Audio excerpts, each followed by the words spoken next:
Let's talk about Luke for a moment. The fact is that many, many years, people doubted Luke, okay?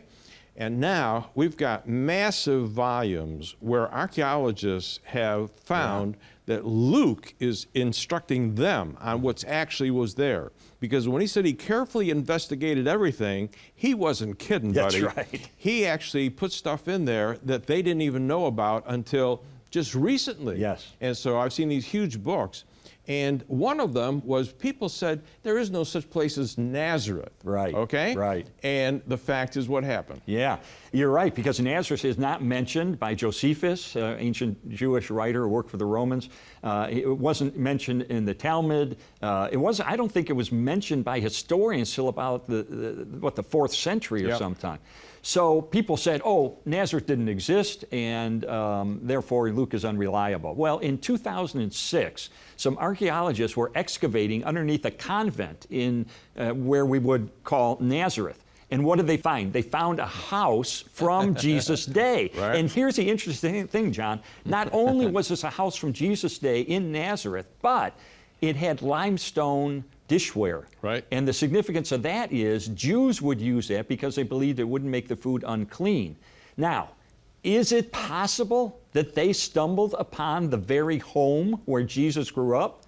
Well, we don't know that. Right. It's possible. We can't rule that out, but we can't rule it in. But what we can say is that there was a place called Nazareth in the 1st century. Here's a home. And then a few years later, they found another home right down the block from the same era, also in Nazareth. So this idea that Nazareth didn't exist in the 1st century and Luke is wrong, now we know Luke was right once again, as history and archaeology have proven him to be right time after time after time, because he is a careful historian who, as you say, carefully reported everything to write an orderly account of what took place. Yeah, it also seems to me, I actually spent 78 hours taping in the Holy Land.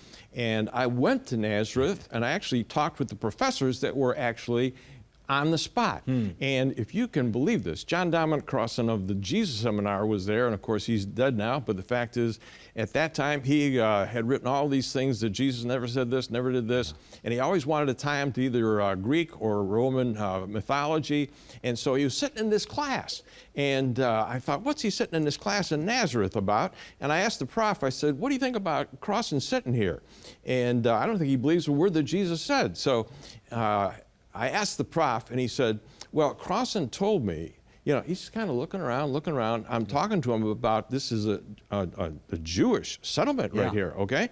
And he said, you know, Crossan was only interested in finding out any little tidbit he could about Greek or Roman history and society, and tie that to Jesus.